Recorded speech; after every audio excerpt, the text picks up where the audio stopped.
Good morning, everybody. All right, let's all get to our seats.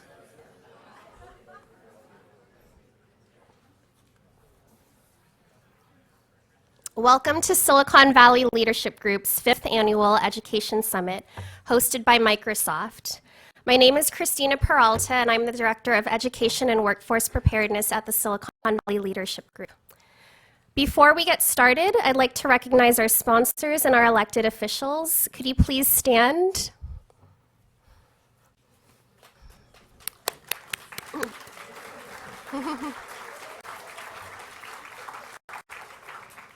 Thank you so much for supporting this event and for taking the time out of your busy schedules to attend. The theme of this year's event is public-private partnerships, and I'd like to begin by starting off with a quote. If you have come to help me, you are wasting your time. But if you have come because your liberation is bound up with mine, then let us work together.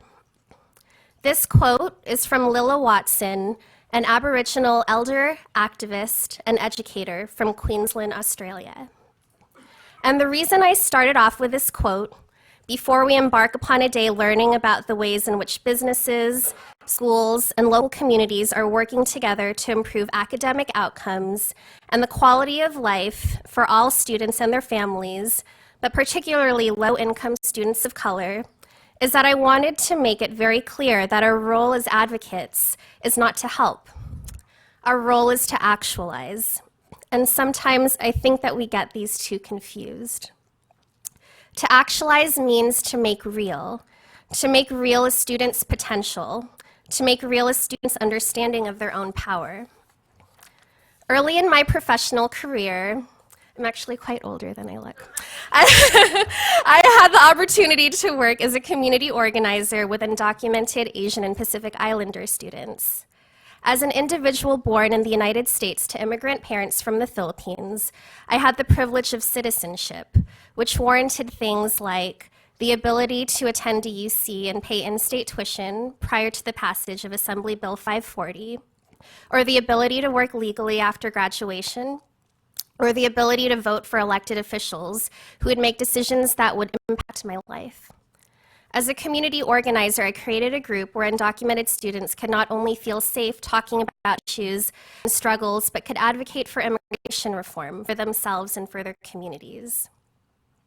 That experience taught me something important.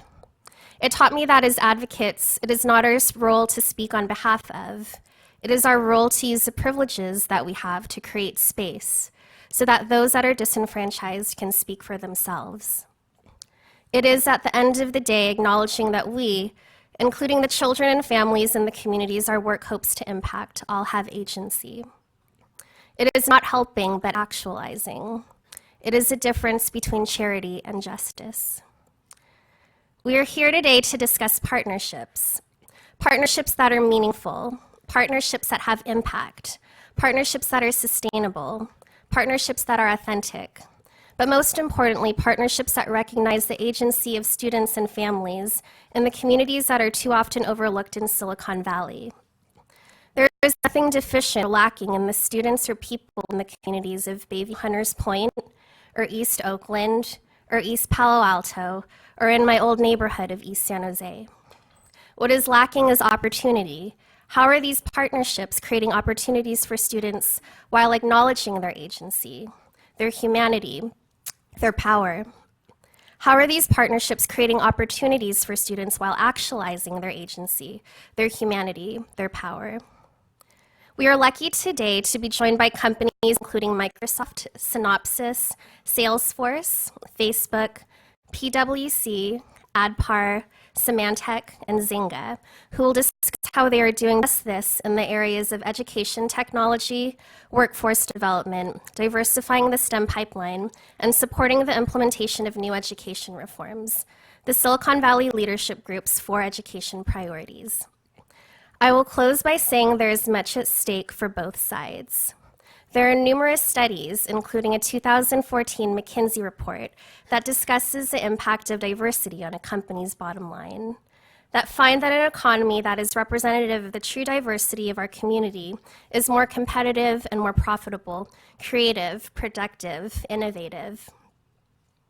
The improvement of one's quality of life when they're not living in poverty and are economically secure.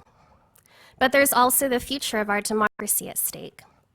Last year on this podium, I discussed what equity meant and how at its core, equity is the ability to participate in our local workforce, in a robust civic life, in an increasingly globalized economy, in the transformation of our own lives and in the world. How is our work contributing to this, and how are our partnerships actualizing this? And with that, I'd like to introduce our next speaker from our host organization, Jonathan Noble, Director of U.S. Government Affairs at Microsoft.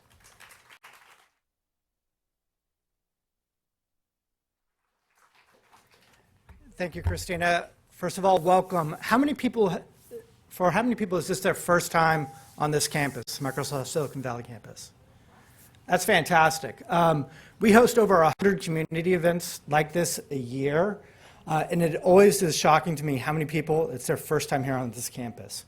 We've been here since 1999. We've been in the Valley since the early 80s, making us one of the longest Valley tech companies here. Our mission at Microsoft is really to empower every person and every organization on the planet to do more. And for that reason, we are thrilled to be able to host events like this. We recognize that coming together and talking about these critical issues, especially with a group of folks who are dedicated to empowerment, is how we move the issue forward. For us, we know that our strength is through technology, and how can we work and empower partners like yourselves to do more with technology. And this is very much an engineering center. We have 7 offices here in Silicon Valley, home to Xbox, Skype, PowerPoint, Mac Office, Yammer. Every single major product that you can think of that has a Microsoft name associated with it or just a corporate tie somewhere has a base here. We're very proud of the engineering work that gets done here. We're even more proud of the community work that gets done here.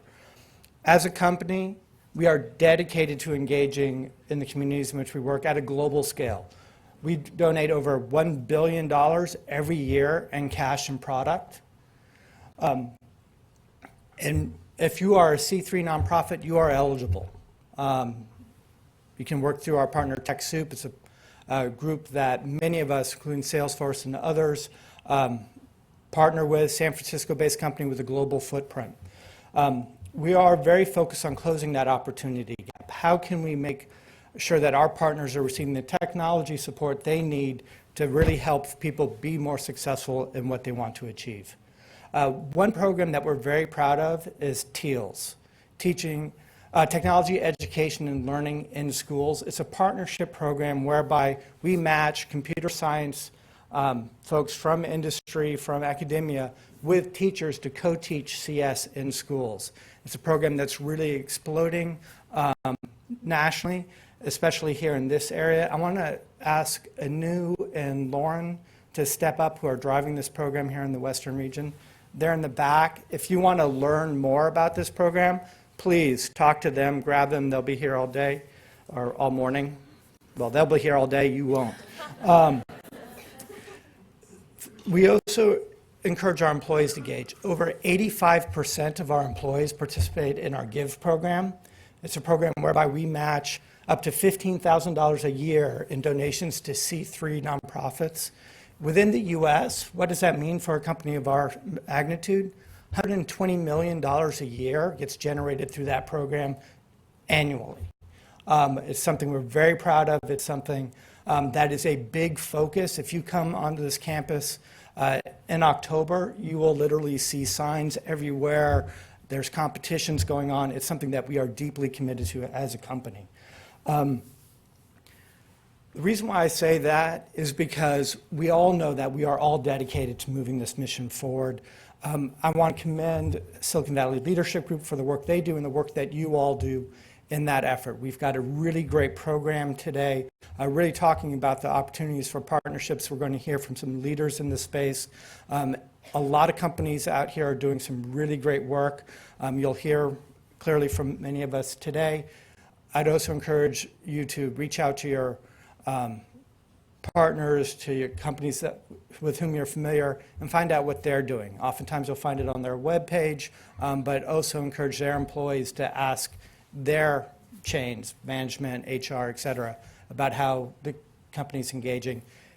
It's through that encouragement that you get management really stepping up to the table. So with that, let me introduce someone who's really is driving the discussion forward every day of her life, quite frankly. She has over 30 years of experience in community college district as well as U.S. military. She's a retired colonel with the California Army National Guard and a veteran of the Persian Gulf and Iraqi wars, where she is a recipient of the Bronze Star, Combat Action Medal, and Operation Iraqi Freedom Campaign medals. And that's just the easy stuff. Day in, day out, she's a chancellor for the Chabot Las Positas Community College District, and really doing just fantastic work in terms of helping our youth, helping mid-career, end-of-career folks skill up. And with that, let me introduce Dr. Jannett Jackson, otherwise known as Dr. J.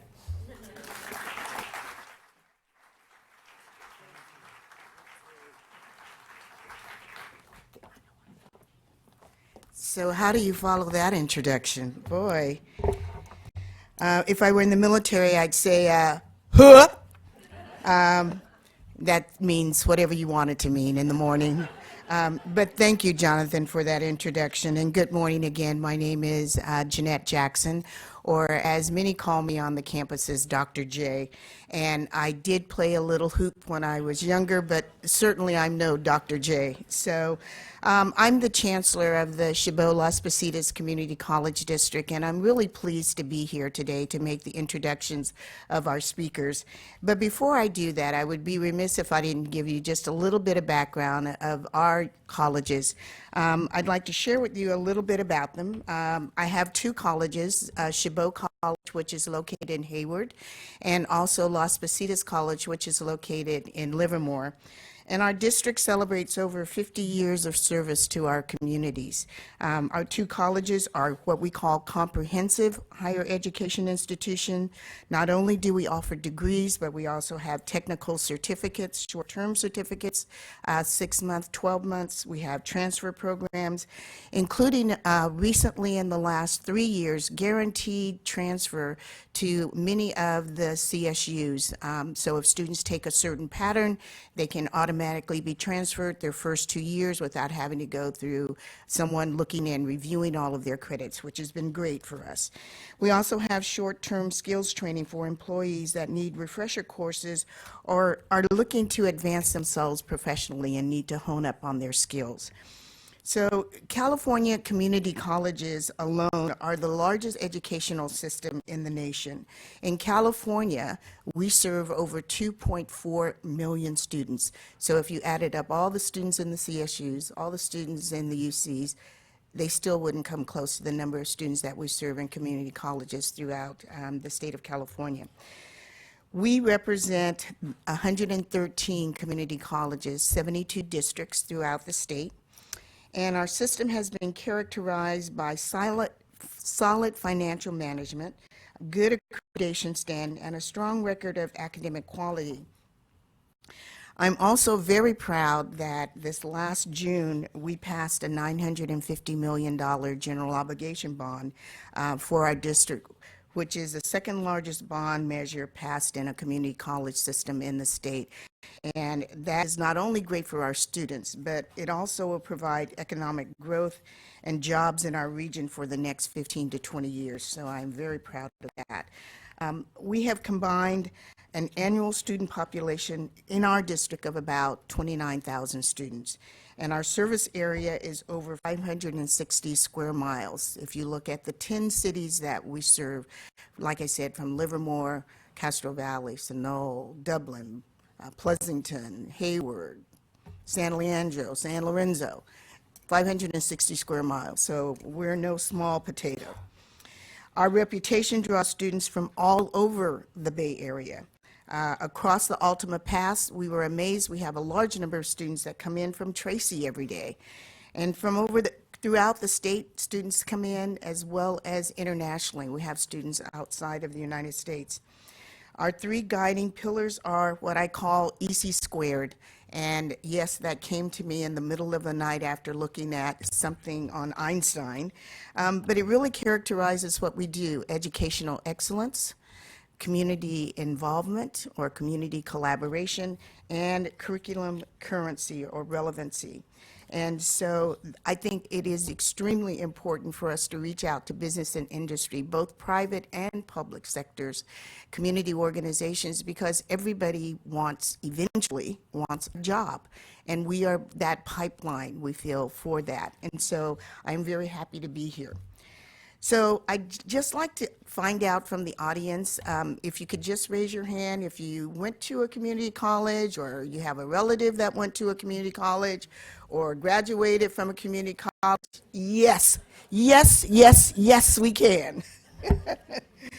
So over the recent 5 to 10 years, community colleges have become the destination of choice for many students, not only because we make sense financially. It costs $46 per unit to go to a community college, and the courses that you take at a community college are going to be the same undergraduate courses that you take at a UC or CSU, but for a heck of a lot less.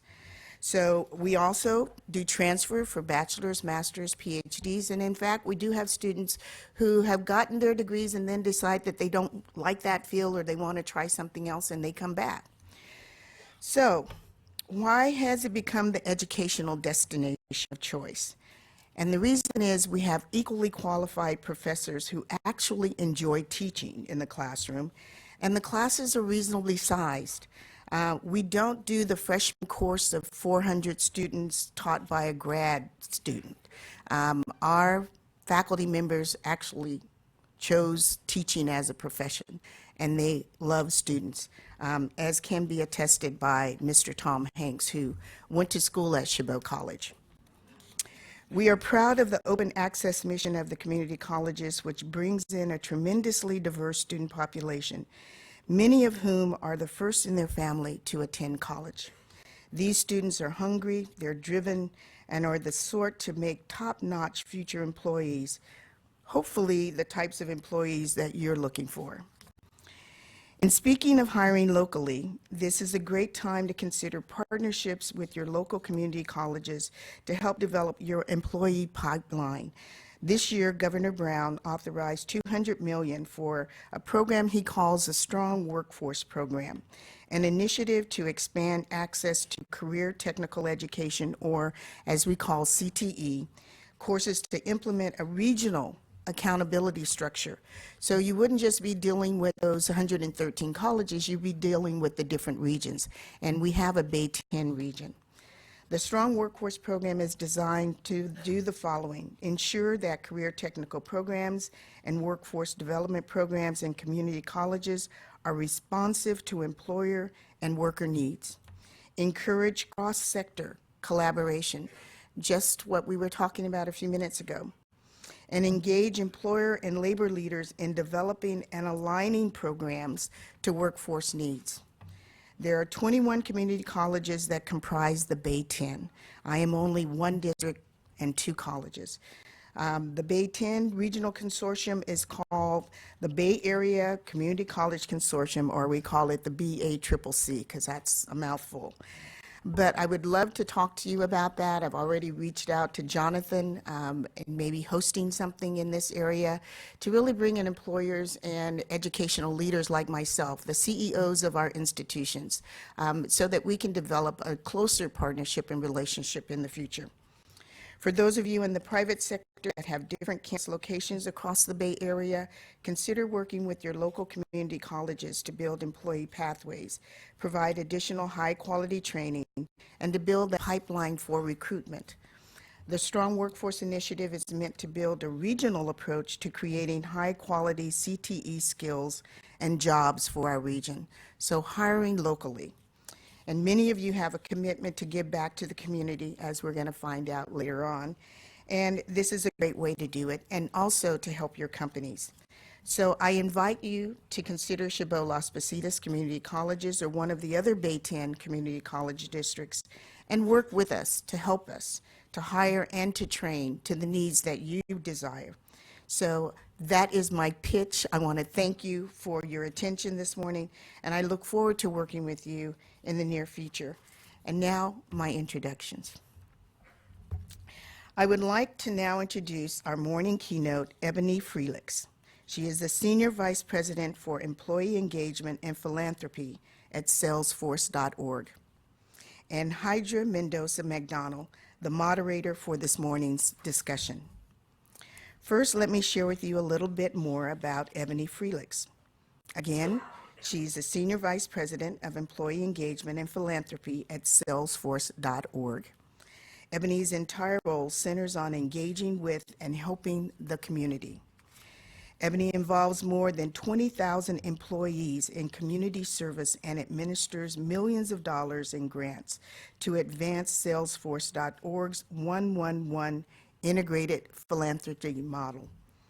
Through this model, Salesforce.org donates 1% of their annual equity, 1% of employee time for volunteering, and 1% of their product.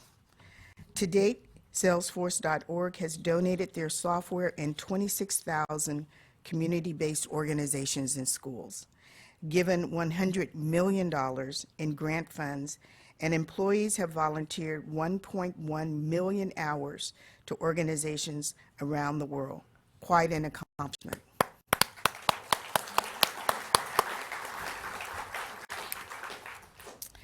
Hydra Mendoza McDonald, our moderator, is a Senior Advisor of Education and Family Services for the Office of San Francisco Mayor Ed Lee. She also serves as a Commissioner for the San Francisco Board of Education.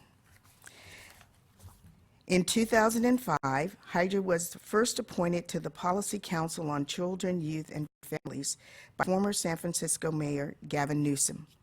She later became his education advisor and liaison to San Francisco Unified School District, which was a newly created senior staff level position in the Newsom administration. She continues to serve under Mayor Lee as his senior advisor on education and family services. Hydra successfully won 3 times a citywide bid and re-election for a seat on the San Francisco Unified School District Board of Education, and Hydra is the first and only Filipina elected to office in San Francisco. Hydra's unique dual role as a school board member and senior advisor to Mayor Lee allows her to build a strong partnership between the public school system and the city. Please help me welcome Ebony Frelix and Hydra Mendoza McDonald.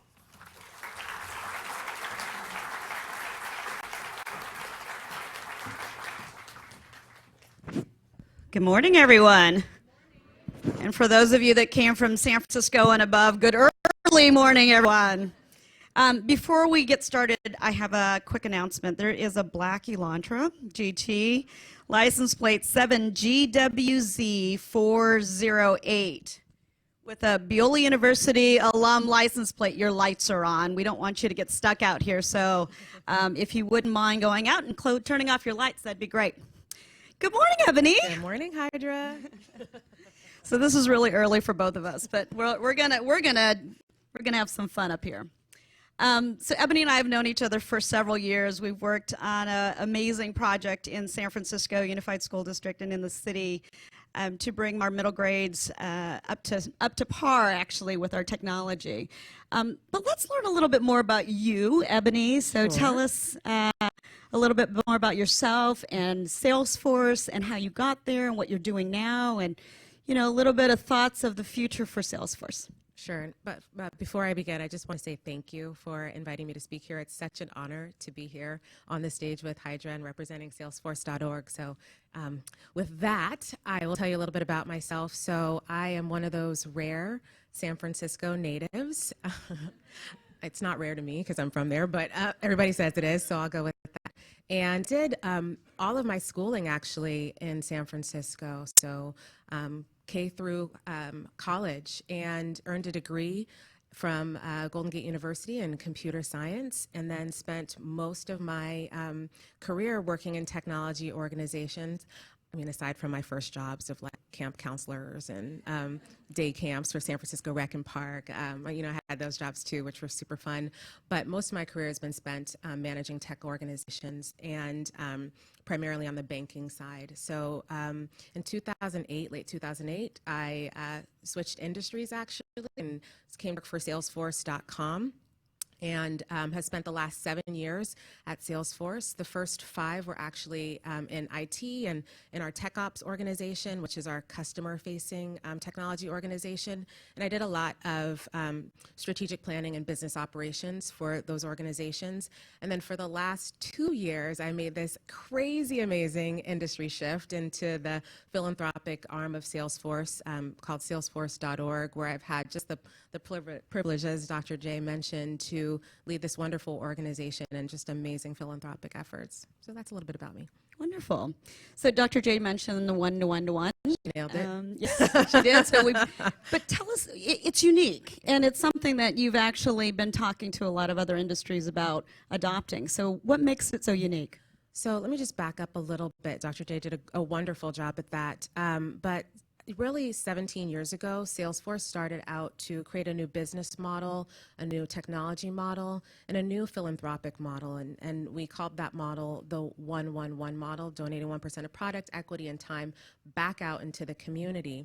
And really Salesforce.org was born out of that model.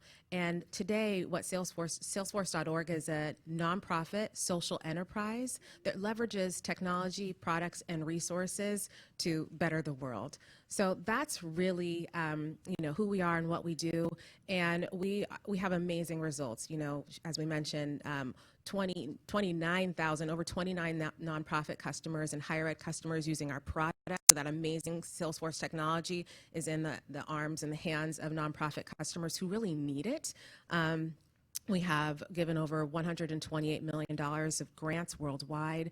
And I just have to say, we have amazing, similar to Microsoft, we have amazing employees who love giving back, and really the spirit of giving back because of, the model we set out 17 years ago has really created a culture of employees who love to donate their time to the community. We've given over $1.6 million now to date back out to the community in volunteer time.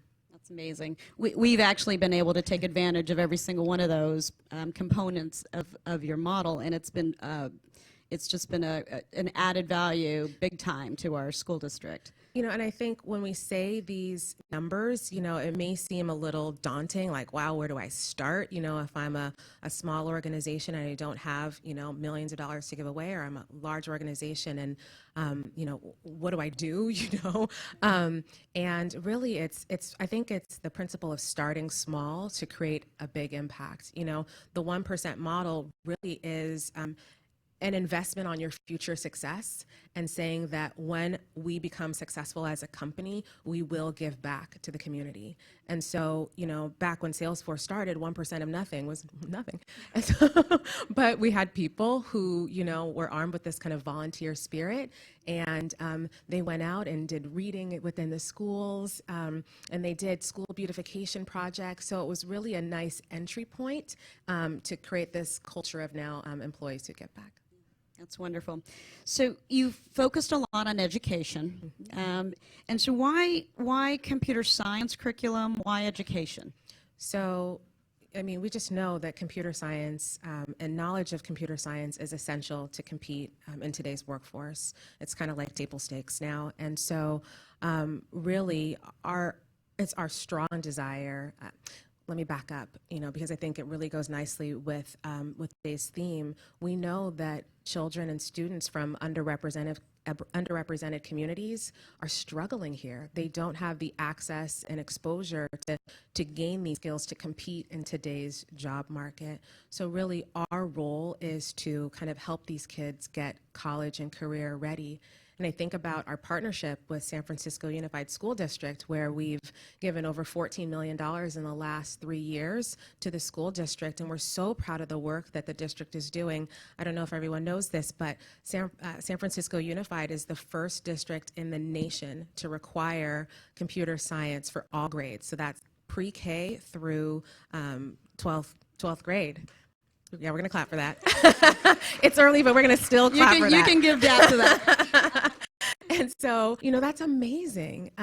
It's so amazing. And, other things that we funded, our donation has allowed the district to reduce class sizes and to increase their teacher training and to hire more math teachers. So the district is doing amazing things. So really, we think that our role is to help the district, help the teachers, help the students to become more college and career ready so that we can create a more diverse, talented, and skilled workforce. Yeah, and that's exactly the kind of impact you've had in SFUSD. And I'd be remiss if I didn't acknowledge a few of the folks that are here from SFUSD, because this is a really important partnership. And when you talk about public-private partnership, it's really about it's dating, and we're now kind of talking about going down the aisle more and more, and it's been really great. But we wouldn't have been able to do this if a lot of the staff didn't believe in the work. And so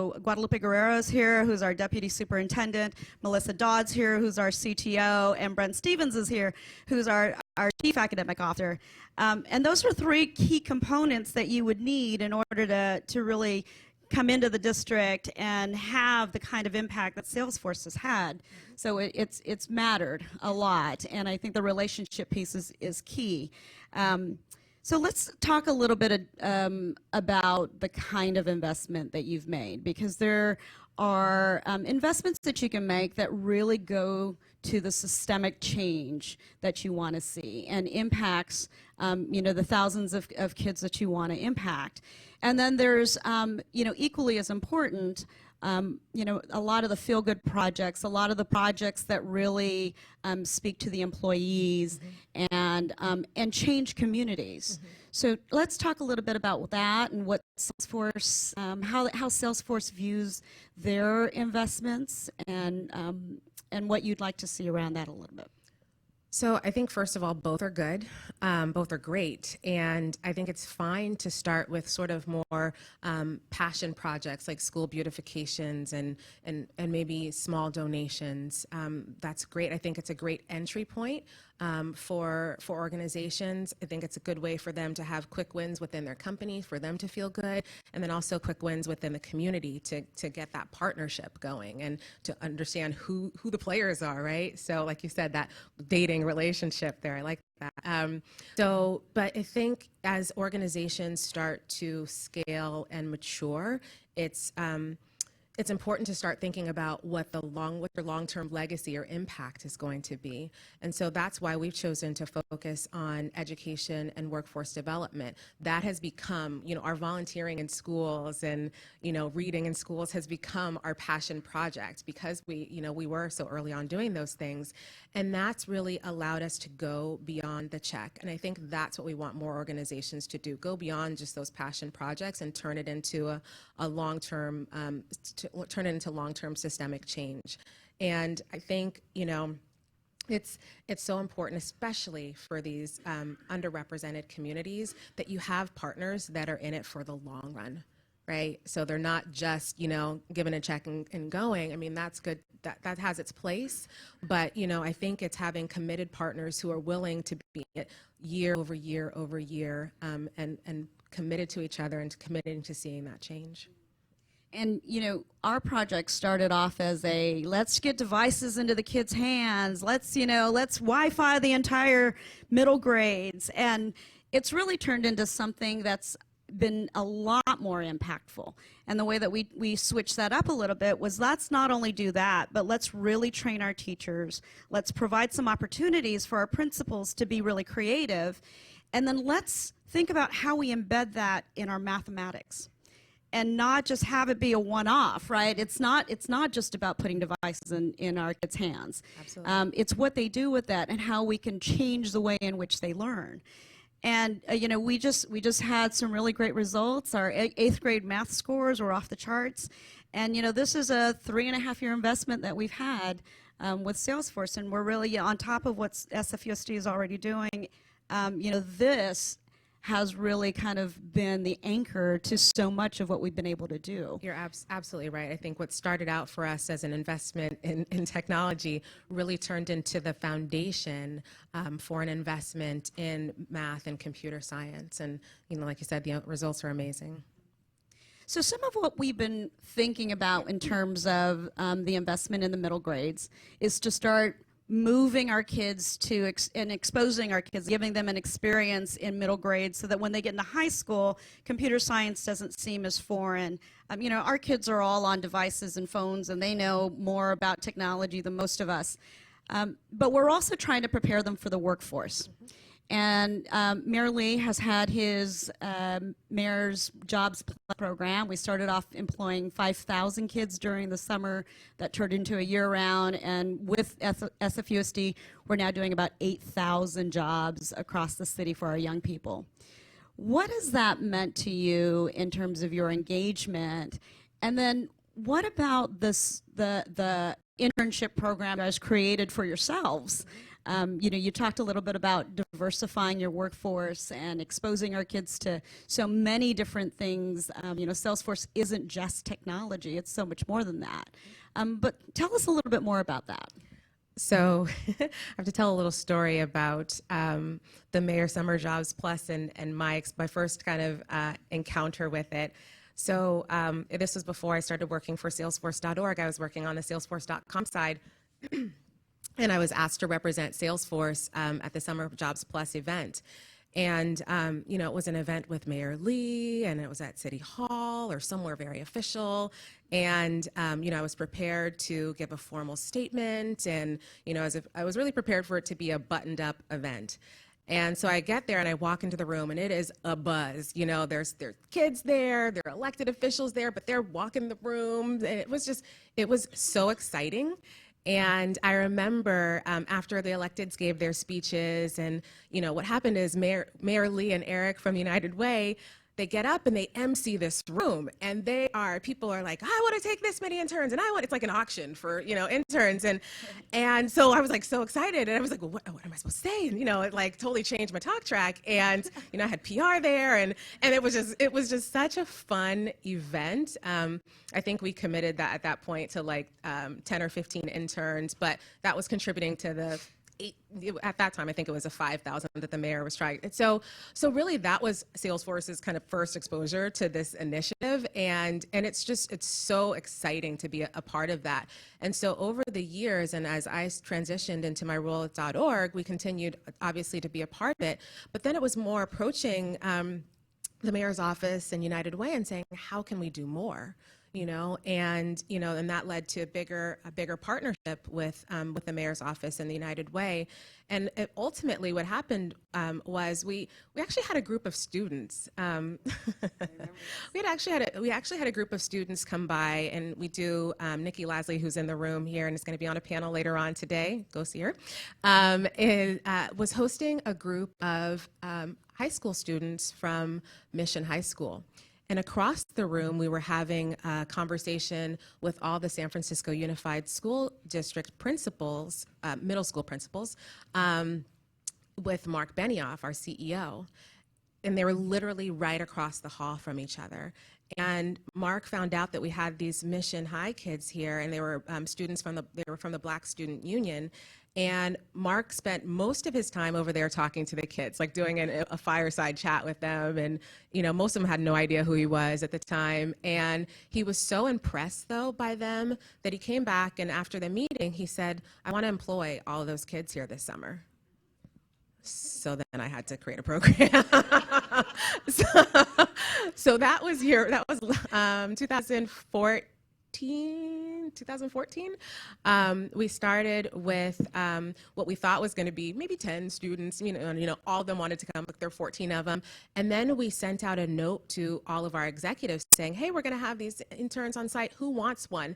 that turned into like the Mayor Lee and Eric experience, where they kept on feeding off each other, and we had 46 interns the first year, and then the next year we did, and it was like 50. So it was just kind of getting caught up in the passion and momentum. Our managers were really excited to see these young kids on state, and it was a great experience, not only for the interns, giving them access and exposure to a tech company. A lot of these kids had never even been downtown before, and it's like less than 2 miles away.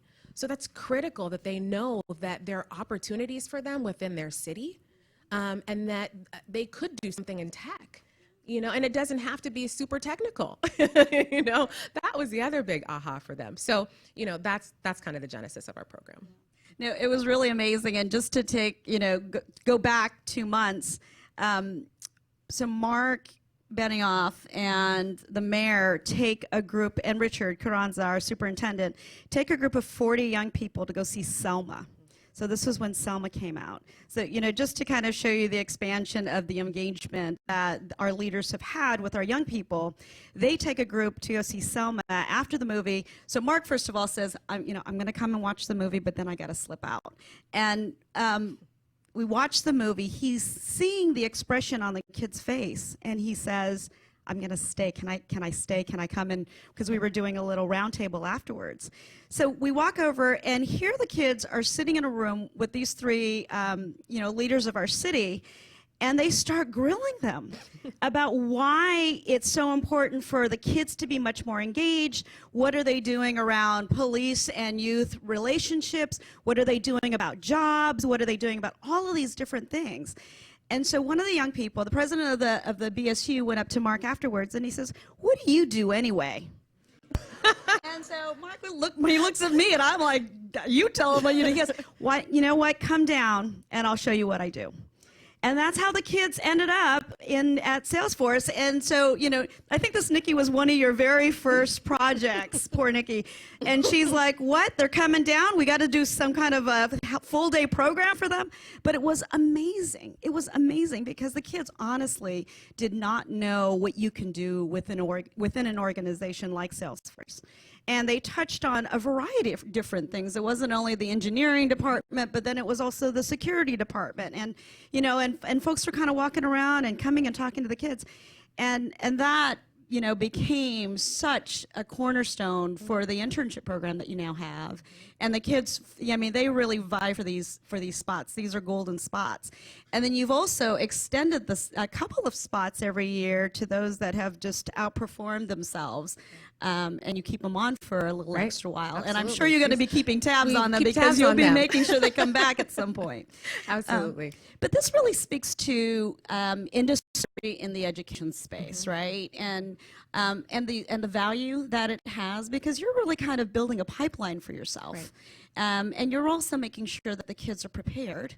And so this has some really huge impact not only on industry, but the education piece is both a passion project and now really doing the strong impact systemic change piece.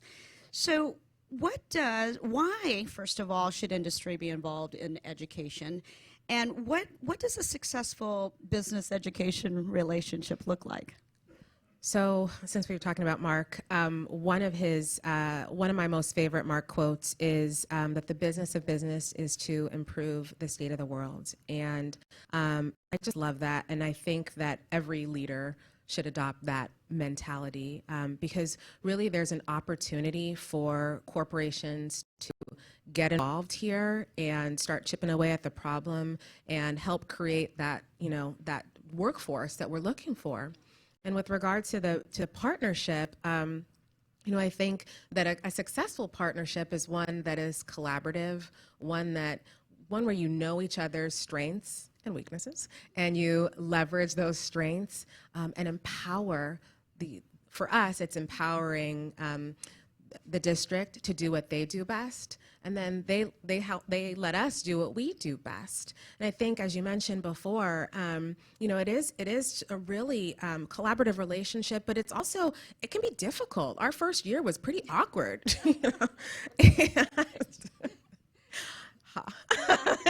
It was like speed dating. Yeah. And so, you know, it's like we're speaking foreign languages. We have different ideas and processes and speeds in which we operate, different players and approval processes, different folks. So it's just a mess in the beginning. And so, but what I think we did was, so we had to hire interpreters. That's where we got involved, right? And really, those are the people that help smooth the relationship out and really are invested in seeing this thing succeed long term and helping to kind of, you know, to translate all that's going on because there's so many moving parts. So I think, you know, it's really being respectful, patient, and tolerant. You know, we're not coming in and looking to change the district, but that's not what we do. You know, it's you guys understand what to do, and we empower you to do that. And a really good example of that is our Principals Innovation Fund, which I think is so genius. And that fund is one where we give every middle school principal $100,000 a school year to do with what they will. And really, we trust these principals to be CEOs of their organization. So we're not micromanaging how they use these funds. And so we've been doing it for the last 3 years. And so year one, you know, they had, you know, amazing gains in technology, but some schools had to hire a librarian or put in security measures. And when the results came back, some people were like, oh, was that innovative? I don't know if that was innovative. And so, but we didn't change anything about the program. We rolled it again year two. So year two, what we saw were, you know, we saw that they had done things like build computer labs and makers carts and spaces. And year three, the teachers were pooling their resources together. The principals pooled resources together to do teacher training and bring in coaches. And now they have robotics club. So if you think back to year one, you know, you can't put in, you know, computer labs, but they're not secure, or if you don't have the carts to do that. So those things that may have seemed like they were not innovative were the principal/CEO's roadmap to innovation. So I think, you know, just empowering business education to do what they do best is critical. That's wonderful. So before we go into the lightning round, I wanted to just give you an opportunity to share with our guests here concrete ways that you think business can get engaged. I think it's really simple. I think every CEO should adopt a public school. That should be table stakes. I'm down for that. And that's really it. You know, we all have resources. We have our employees. We have product. We have our financial resources that we can lend in whatever way we feel is appropriate, working with the school to give back. And I think that would, if we all did that, we would change the landscape of education. Great. Thank you, Ebony. So we know you're from San Francisco, Yep. born and raised. Favorite subject in school? Actually, it was math. Ooh. After PE. Yeah. Who was your favorite teacher? Miss Gilson. And what did she teach? She was my math teacher, and I'm actually still in touch with her today. That's amazing. Yes. This is your math high school teacher? She's my third grade Oh my gosh. math teacher. That's awesome. Love Miss Gilson. She's like the password for some of my things. I love Miss Gilson. You just don't know. That's great. Is that 1S or 2S? I won't tell. Extracurricular activities in school? Chorus. Chorus. Don't ask me to sing, though. Yeah. Not gonna happen. Yeah. Coming up next is that your college major? Computer science. Your first or most interesting job or internship? Day camp counselor, and second to that was folding jeans at the Gap. Ooh. Killer denim wall. Yeah. Your favorite TV show? Oh, it's Bob's Burger.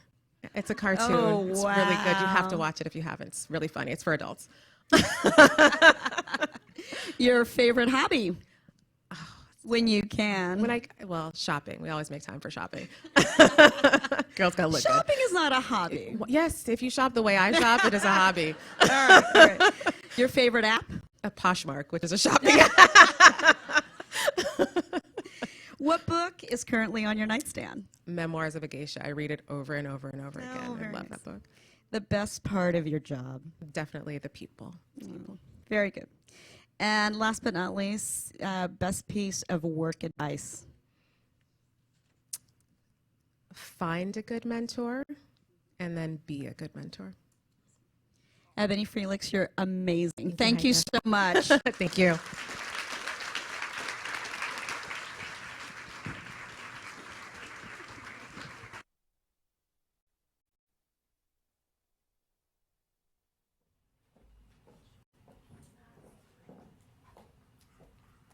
So now we're going to go ahead and transition into our next round of panels. So if you look at your name tag, they'll have your first panel and your second panel printed. We also have it on the slide. A few housekeeping items. Please continue to tweet. We have a Twitter wall. Use the hashtag SVEdSummit. Bathrooms are this way across the hall. We also have volunteers that will be helping out. And please visit our vendors throughout the day. Thank you.